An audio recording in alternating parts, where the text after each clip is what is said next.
Radio Sucesos 101.7 FM presenta su noticiero Sucesos con Milton Pérez y Verónica Larrea. Un periodismo libre para una democracia plena.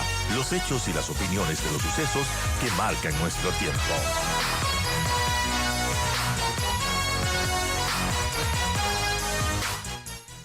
Bueno, hay mucha preocupación respecto a lo que está sucediendo, temas pendientes.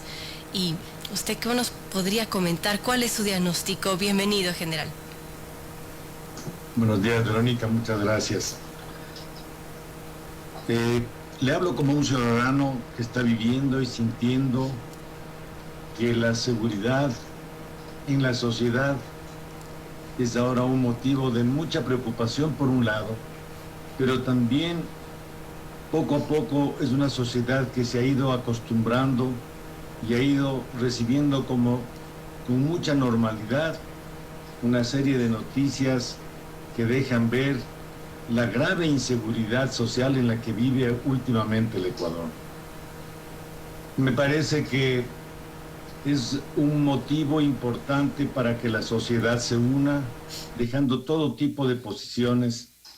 Y al hablar de sociedad me refiero a la ciudadanía en general, a sus instituciones principalmente, las instituciones encargadas de la justicia en el Ecuador y las instituciones encargadas de proteger la seguridad de la ciudadanía, como son la policía, las Fuerzas Armadas, de tal manera que comencemos juntos una verdadera campaña, una verdadera cruzada para no permitir que el vivir en un ambiente de seguridad sea una cosa normal, que sea una cosa con la cual estamos acostumbrándonos y que nuestros hijos y nuestros nietos crean que la sociedad debe convivir así. Entonces, me parece que es una gran cruzada por la cual todos los ecuatorianos, deponiendo cualquier tipo de credo político, de raza, cualquier forma de vida, debería unirnos para no mirar con apatía lo que sucede y dejar de pensar que es una vida normal la vida que estamos viviendo. Así es, ahora, general, hablando ya directamente de lo que sucede con, por ejemplo, las narcoavionetas que siguen aterrizando y despegando sobre un sistema de radares y vigilancia aérea que parece que está en crisis. Recientemente un avión no tripulado de la Armada cayó frente a las costas de Manabí. Esta aeronave participaba en un operativo que permitió la captura de casi 1 tonelada de droga, pero el hecho es que estas narcoavionetas siguen aterrizando y despegando. También está pendiente, por ejemplo, este sistema de defensa del espacio aéreo, esta ley de derribo que anunció el presidente hace más o menos unos 6 meses, pero que aún está pendiente sobre temas de seguridad nacional. ¿Qué podemos decir sobre el espacio aéreo, general? Usted, como muy conocedor de la Fuerza Aérea, ¿qué está pasando en nuestro país? Bueno, creo que simple y llanamente el tiempo ha transcurrido y vemos, al menos le hablo como un ciudadano más, no tengo ninguna información más allá de la información que sale en las noticias. Vemos una fuerza aérea absolutamente debilitada, sin el equipamiento necesario, sin los medios, pues el radar de Montecristi dejó de funcionar y no hemos tenido noticias de que va a ser reubicado o que ya ha sido reparado, si es que ese fuese el caso. Como yo le decía, una gran cruzada para que las organizaciones se junten.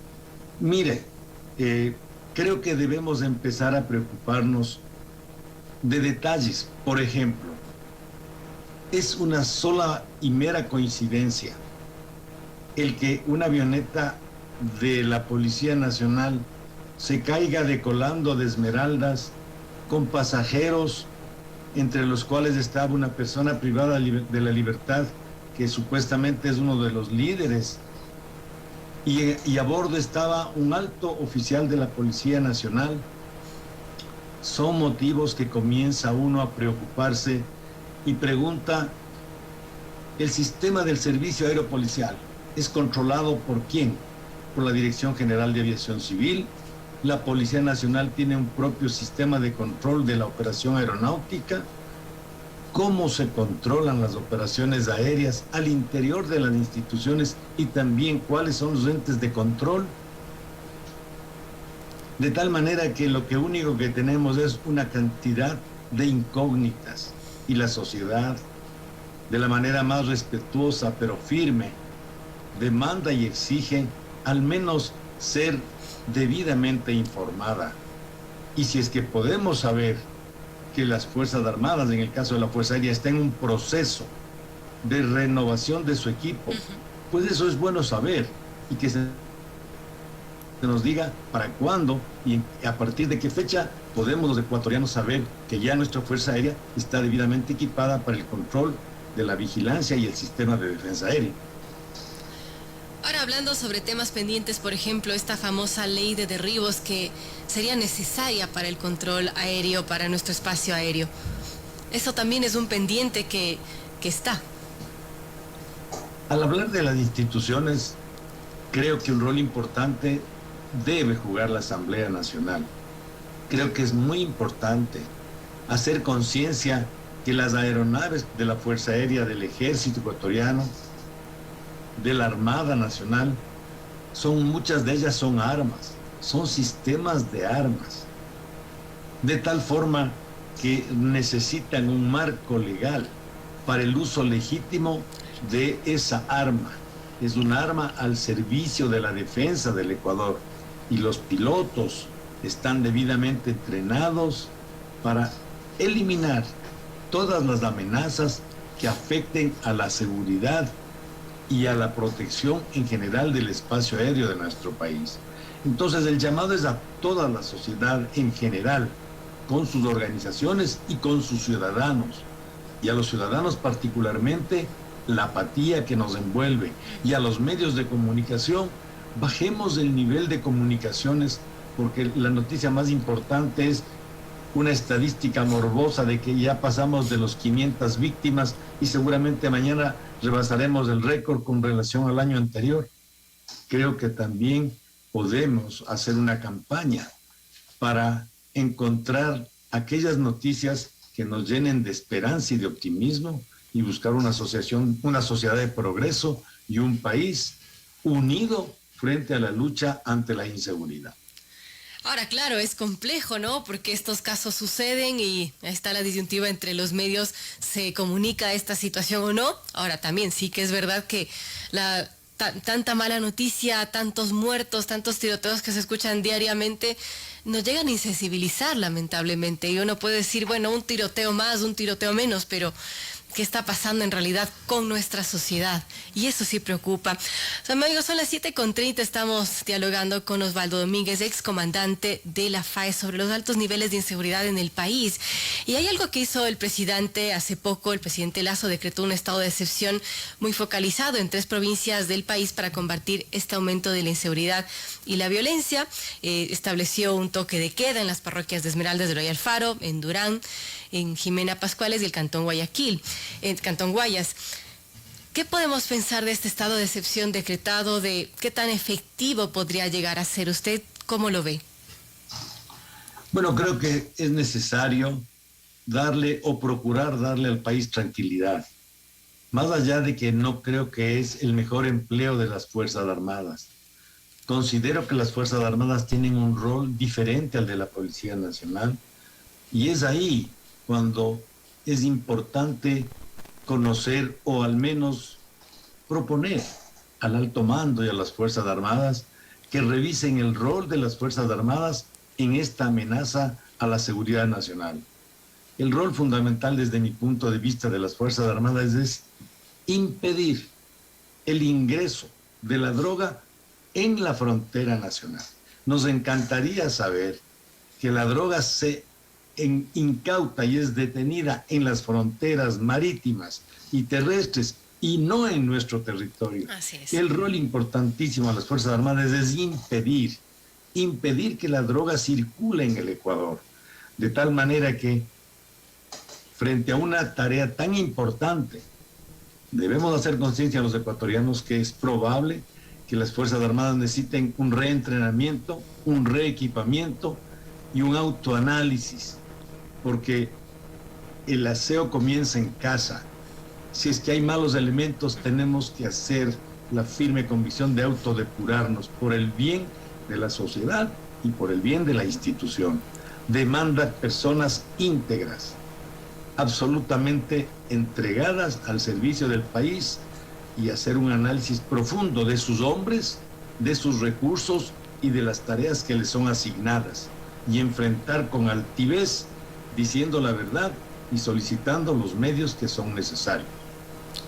Ahora, además de tener hombres probos, mujeres probas en las Fuerzas Armadas, ¿qué podríamos pensar hacia dónde debe o qué rol debe cumplir las Fuerzas Armadas, la Fuerza Aérea, el Ejército? ¿Qué debería estar haciendo ahora en estos momentos complejos que vive el país? Lo primero, la tarea fundamental, garantizar la seguridad de la ciudadanía, impedir que las fronteras permitan a su vez que ingresen sustancias ilícitas que generan todo una maquinaria perversa de corrupción en la sociedad. El rol de las Fuerzas Armadas debería ser una permanente vigilancia de toda la frontera. Eso es imposible si no se tiene los medios y si no se tiene inteligencia, es decir, información adecuada, oportuna, debidamente analizada de cuáles son los accesos, los corredores. Y para eso se requiere un sistema de vigilancia aérea confiable que permita detectar a lo largo de la frontera nacional los ejes de aproximación. No debemos estar satisfechos porque se han encontrado avionetas ya en nuestro territorio. Eso significa que la Fuerza Aérea no tuvo la posibilidad de cumplir su misión. La misión era, si es que es un tráfico desconocido, que no cumple los protocolos para identificarse sin los permisos correspondientes, se convierte en un tráfico hostil. Y al ser un tráfico hostil, el alto mando de la Fuerza Aérea tiene la capacidad de declarar que es una amenaza para la sociedad y debería tener la autorización para el empleo del arma y el derribo de esa amenaza antes de que aterrice e incursione en nuestro territorio. Creo que la sociedad empezaría a sentir alivio de saber que tiene una institución a su servicio frente a esta amenaza. Indudable. Amigos, estamos dialogando con Osvaldo Domínguez, excomandante de la Fuerza Aérea Ecuatoriana. Son las 7:35. Sus comentarios, sugerencias, pueden hacerlas en este momento. En Twitter, en Instagram estamos como @Radio Sucesos DC. En Facebook transmitimos también en vivo. Allí puede vernos y escucharnos. Estamos como Radio Sucesos Ecuador. Ahora, general, usted topó un tema importante, es la inteligencia del Ecuador. ¿Qué ha pasado con el sistema de inteligencia en los últimos años y cómo lo ve ahora? Porque parece que han habido cambios, quizás mejoras. ¿Usted cuál es su diagnóstico de todo lo que se ha visto con el sistema de inteligencia? Bueno, creo que todos los ecuatorianos vimos cómo durante muchos años, de una manera perversa, se permitió que un sistema al servicio de la nación se dirija a los servicios políticos e intereses de un partido político o del partido de gobierno. Reconstruir toda esa red es complicado, porque la red de inteligencia no es nada más que el manejo del informe, procesarlo debidamente, evaluarlo e informar para el manejo de esta información que permita destruir las amenazas antes de que se ejecuten. Creo que ha habido señales importantes en el cambio de la política de nuestro país, porque frente a esta amenaza es muy importante tener aliados y tener países que se identifiquen en la lucha perversa contra el narcotráfico, contra este flagelo de la actual humanidad. Entonces, si tenemos información de Colombia, de Perú, de los Estados Unidos, si tenemos sistemas de apoyos, sistemas que permitan codificar las comunicaciones con tecnología, por ejemplo, del Reino Unido o de Israel, y con gente honesta al interior del manejo de la información, porque ese es el principal privilegio de un hombre de inteligencia, guardar la información en su beneficio. Créame que me duele como ecuatoriano, me da vergüenza también, además, que un cabo que servía en el grupo de fuerzas especiales también haya sido de inteligencia. Imagine usted cómo es posible que un hombre preparado con otros fines haya estado dedicado a actividades que están totalmente en contra de la moral y de su propia formación militar. Debemos cuidar eso, debemos saber que todos somos humanos y tenemos tentaciones. Por eso mismo, la selección de las personas, la selección del sistema, debe ser un sistema total y absolutamente seguro. Es difícil esto, pero debe ser muy controlado, debe cortar la mayor de las veces la discrecionalidad de los reportes, y es la tecnología la que nos permite la trazabilidad y el seguimiento de todo el proceso relacionado a la información. Hay mucho por hacer en ese campo.